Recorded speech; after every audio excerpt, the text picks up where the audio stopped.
half, trying to go the same way we did in the first half, and trying to not miss a beat. We run Travis there outside and toss, similar to what we did in the first half. We start to feel a little bit of pressure. They did a good job of making some adjustments, and we probably didn't adjust to them the way we needed to.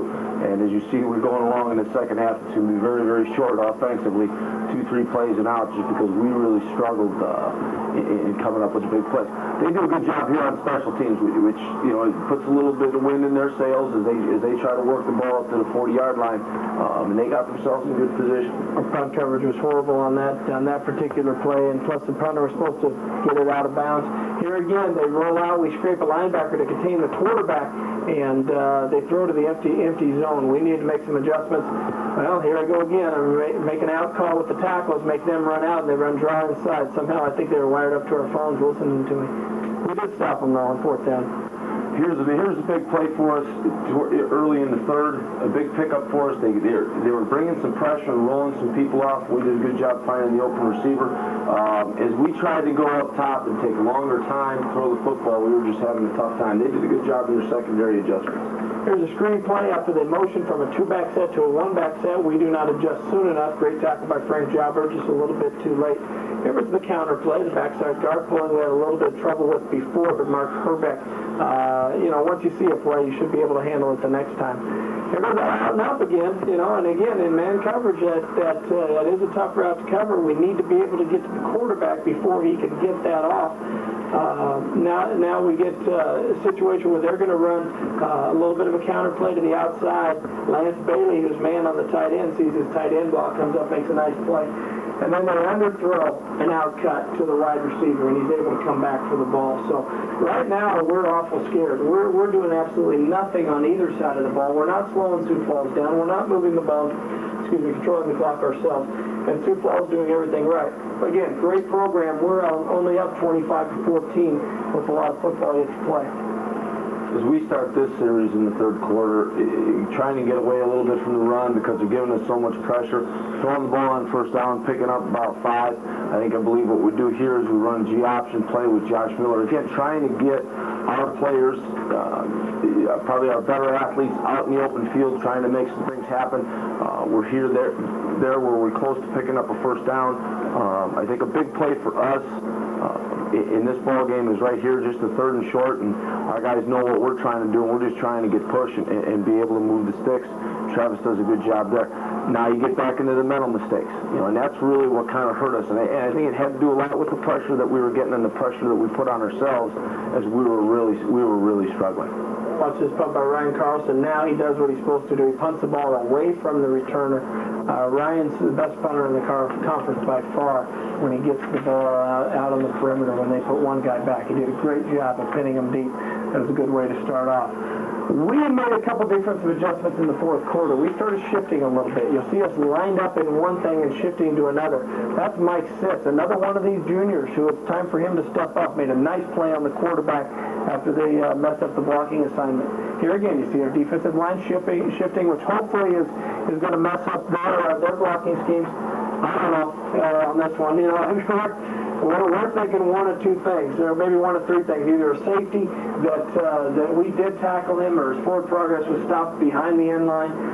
The other thing could have been that it was a fumble and we recovered it. You see Don Tomlinson come up with the football. I guess we're going to see a replay of this. They wanted to run a draw. Mark Wemloff just completely defeats his blocker. The running back reaches the ball over the goal line, and then it comes out loose. The official's explanation was there was dual possession between the offensive guy and Tomlinson, and therefore it's offensive ball. I saw Tomlinson come up with it, but we're glad to get our offensive ball on that side of the 45. I guarantee you that. We're skipping that here. Okay, now we go back. I believe it was 3 and out. We get them pinned back inside the 20-yard line. A little bit different type of option play than we've seen before. First games are tough, adjusting to what teams are running against you. They pulled the guard around, a little bit different variation from what we see almost every day against our own offense. They go again to what we call the A set. 2 tight ends, 2 wideouts, 1 back. We make a little bit of a defensive adjustment, go to an 8-man front, and Ryan Carr and Mark Herbeck and Danny Williams, or maybe Jake Stutzman. Yeah, Jake Stutzman and Mike Linebacker do a good job playing this. Back in man coverage, Ryan gets a little bit too aggressive and drapes himself over the wide receiver. They do call defensive holding, which is a good call. Again, very concerned. We're only up 11 points, and they're driving down here midway through the fourth quarter. Key play for us, and not on a blitz. Jim Jones coming through on the outside does a good job of maintaining, containing, still making the play. I thought this could have been the play of the game. They drop back, 4th and long. You got about 4th and 13 and hit a guy right down the middle. I don't know what happened to our free safety. He came all the way over to the other side, kind of got out of his zone. But then we go back again on, this was 3rd or 4th down, the next series, and Josh Reynolds steps in front again, senior from Lexington. 2 key plays on the day, and that pretty much did it for the University of Sioux Falls. We take over here, and I believe there's about 5 minutes to go in the game. We wanted to get back to the things that we did early on in the game. Here you see a little bit of speed option, trying to get outside, but staying in bounds, trying to move the sticks and run the clock at the same time. Toss again to Susie, staying outside, trying to stay away from the blitz packages they'd put in for us in the second half. Here a big play, 3rd and 5, and Josh does a good job of finding Brad Levine. Levine working in an open area, picks up a first down. With them being out of timeouts, there's about a little over 2 minutes left, and we know that we're in pretty good shape. Here, I believe, is towards the end, and we're just trying to keep the clock running, and we're running the draw play with our quarterback. That's how the game ends, and we were pretty happy the way it ended up. Okay, so at the end of the game right there, Broncos on top, 25-14. Now we go to our interview session of our show, and we're talking about Brad Levine. Brad Levine is a senior wide receiver this year. Coach wants to talk about Brad and how he's been for the program the last few years. Tremendous work ethic. I mean, if you looked at Brad Levine coming out of Sandy Creek High School, you never thought he'd be a college football player. If you looked at Brad Levine now, you'd never think he'd be a college football player. You know, he's just done a great job for the program. He's what makes our program go. The kid is in the weight room constantly working on his speed. He's a 2-year starter for us. He's not a big kid, not a fast kid, but he'll catch anything for you. Probably the best blocking wide receiver that we've had here in a long time. We would not be a very good team without Brad Levine. Okay. High school. I'm a business major with a minor in economics and accounting. I'm a senior, and I play wide receiver for the football team. How did you hear about Hastings College?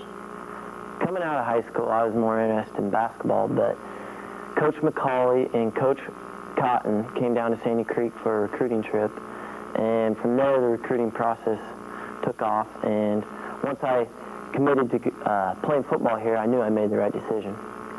What made you choose Hastings College? One of the main factors that made me choose Hastings College was its location. I live about a half hour from Hastings, and this makes it fairly close for my family, for me to keep in touch with my family. I mean, it makes it very easy for them to come to my football games and stuff. Some may view that as a negative, you know, having your family over your shoulder all the time, but in reality, you're as close to your family as you want to be. I mean, you can see them when you want to. How does this year's team compare to last year's team, in your opinion? Well, we should be very comparable in that we didn't have very many seniors graduate, but I really wouldn't like to compare the teams because we need to establish our own identity this year as a football team. I mean, last year we went 10-0, and that was great and stuff, but last year's team isn't going to give this year's team any wins, so this year's team needs to go out and establish its own identity. It's a 99 football team, not the 98 football team. Do you have any personal goals that you have set for yourself for the 99 season? Well, as far as statistics, I really don't have any personal goals, but I mean, as far as a group as wideouts, we have goals of like having 5 or fewer penalties throughout the year on the wideouts as a whole, or like 10 or less drop balls throughout the season and other stuff like that.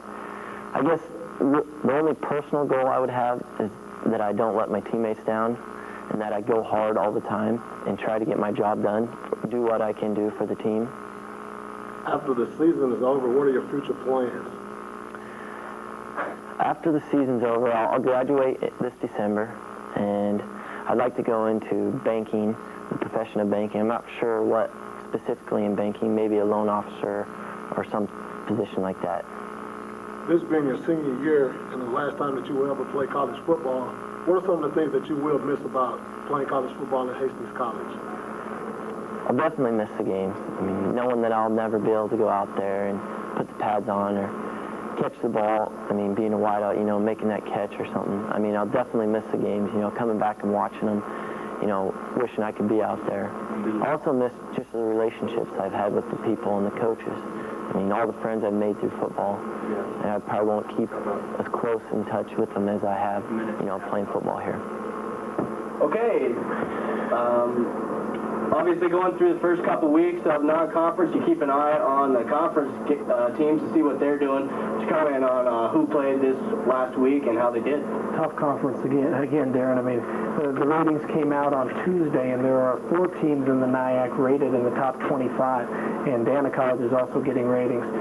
Some upsets. Concordia University out of Seward beat University of Huron. Huron was, I think, number 4 in the country last year, so Concordia's done a great job turning their program around. Dana College threw for 380 yards against Dakota Wesleyan, who will be in our conference next year. Another good win for them. Doane College played very solidly against Peru State and won 30-24. The only loss in the conference was Midland Lutheran, went down to Howard Payne, Texas, and was defeated 17-13. So it's going to be another dogfight in this conference. It's whoever can stay healthy and whoever can eliminate the big mistakes is going to be the conference champion. You guys go into the season ranked number 6. A little bit of time here left. Why don't you comment on Rocky Mountain was ranked ahead of you. They lost, but you guys stick at number 6. Number 6. Yeah. What's your feelings on that? Well, it deserved. Georgetown, Kentucky beat Iowa Wesleyan like 79 to something. I mean, and they were right behind us at number 7. So what happened? Rocky Mountain dropped down and Georgetown moved up. You know, the rankings right now, exactly where you fit in, it isn't that big a deal. You'd like to stay up there in case you happen to stumble a game or two. You don't get knocked out of the ratings because all playoffs are partially based on where you're sitting in the ratings. So it's nice to be up there. But all we're worried about now is Peru State. How does Peru State look going into this next week? Solid. They're a very well-coached team. They don't have a lot of weaknesses. Usually you try to exploit what they don't do well, and they do everything very well. Offensively, I'm concerned about their throwing game. They have a 6'6" wide receiver who's been around for about 10 years, it seems like, Todd Liberty. We'll talk about him next week. And defensively, they have probably the best set of 4 linebackers we'll see all year. Well, we hope you can handle them. Best of luck, both coaches. For Coach Ross Ells and Paul Markowitz, I'm Darren Zier. Thanks for joining us on the Coaches Show.